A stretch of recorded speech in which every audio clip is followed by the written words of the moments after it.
So, hello everyone, and today we'll be seeing one of the problem from Leetcode. It says smallest integer divisible by k. So, given a positive integer k, you need to find the length of a smallest positive integer n such that n is divisible by k, and n only contains the digit 1. So, if n is 3, it is 111. Sorry, n can only be 111, 11111, but it can never be 12 or 10 or anything, some sort of number. Now we need to return the length of n. If there is no such n, we'll return -1, and note n may not fit in 64-bit signed integer. So it means that they are upfront saying us that, hey, it's not possible for you to use an integer long such data types.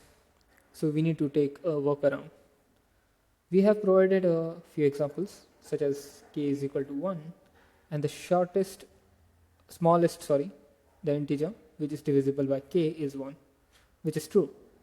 So if k is 2, it's -1 because there is no such positive integer which would have only ones. Now for case 3, we'll check for any n and there exists 111. Of course, there can be multiple numbers, but the smallest is 111. Now we need to understand that how can we solve this problem. So first of all, let's deduce this problem before jumping into the solution first. Let's understand what does it tries to say.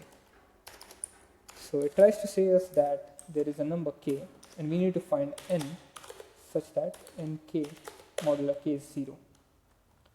So to find, and the constant is n consists of only ones.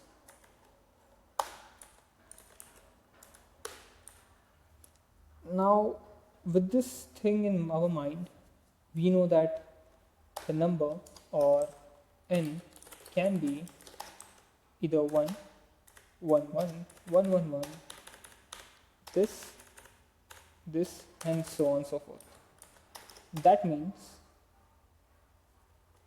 for any value of k which is even, we cannot get n, because no matter how hard you try to multiply any even number with k, you will not get n, because n would always be an odd number.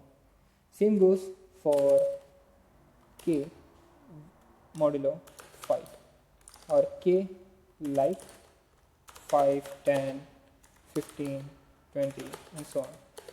So for these numbers you want either 5 in the end or 0 in the end. Within possible values of n, we don't find any 5 or 0 in the end.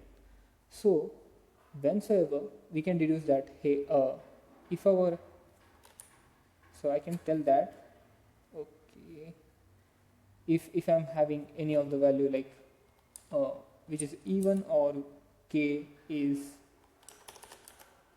modulo 5 is 0, then result is -1 because we don't have any number of such, right? And with that keeping in mind, we need to proceed with the next element. Now for the rest what? So let's see for the rest, like 3, like 7. Yeah, 7 can have, because 7 3s are 21 and we can have the last numbers as 1. And same goes for 21s, etc. and so on and so forth. But how can we get the appropriate number, because it can be hard to find as the value of k increases, and here the value of k is not just limited to smaller numbers, but it is also, it is limiting to 10 to power 5, so it goes till the 10 to power 5, and that is a good number. That is really a good number for such kind of operations. We cannot directly convert it. So what can we do? we can do one thing, we can deduce it what does it takes to be a modulo. So what does it takes to be a modulo, and how can we figure out it incrementally.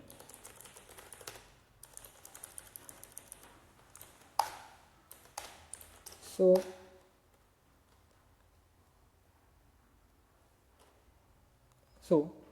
we can figure out incrementally that how we can convert from 1 to 11 and to this and to this 4 times 1 so on by just doing a previous number, which was like, let's say a number n, which would be n into 10. By doing that, we will make a space on the right hand side and we'll add 1 to it. With this thing we can check it incrementally. So go incremental by this, but the question again remains, what does it take to be considered as a modulo? Takes to be a modulo. So for being a modulo, you should have the number modulo k is equal to 0. But what does it mean? If you have came this far, I'll let you know that it's a high thing that you can go ahead and check the video shown somewhere over here, because it gives a very good understanding about what modulo means. I would not go ahead and dive deep into this, but I'll just give a few gist of this. So that means this operation n into k gives us that what is the remainder left. So if a 0 is a remainder, it's a perfect division. So if 1 is a remainder, yeah, it would require, it is 1 lesser or 1 greater than the division. So generally it's 1 lesser we would consider, 1 greater we would consider, something similar to 4 modulo 3. So in this case, we have 4 modulo 3 is equal to 1. That means 4 is 1 greater than 3, which was 2, 3 and 4 going still same till the point of k minus 1. It can never be k, and if you wanted to go ahead and if you wanted to do a next level of operation upon this, like if you are going ahead and if you are appending any value or multiplying it or any sort of operation, and then we are making a modulo again with k, the result remains again the same from 0 to k minus 1, both inclusive.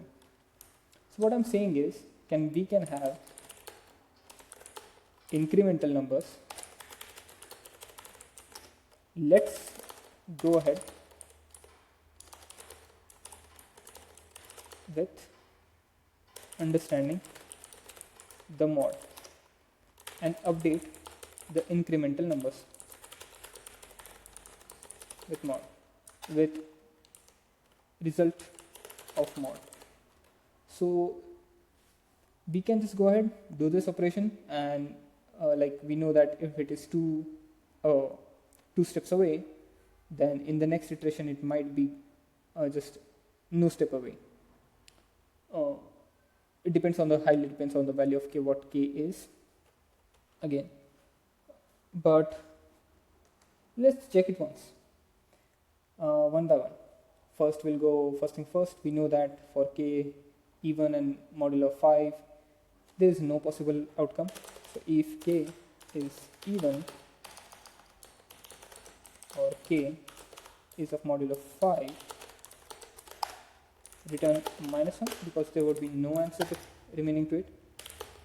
I would have a n which initially is 1, and if I'm having n is equal to 1, the length would have to automatically be 1 because it's a length 1. Now for I0 as less than k, and I wanted to know that hey, if n modulo k is not equal to 0. Obviously if n modulo k was 0, I don't want to go ahead and I don't want an incremental changes for n.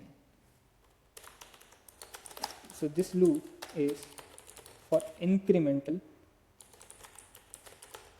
behavior of n.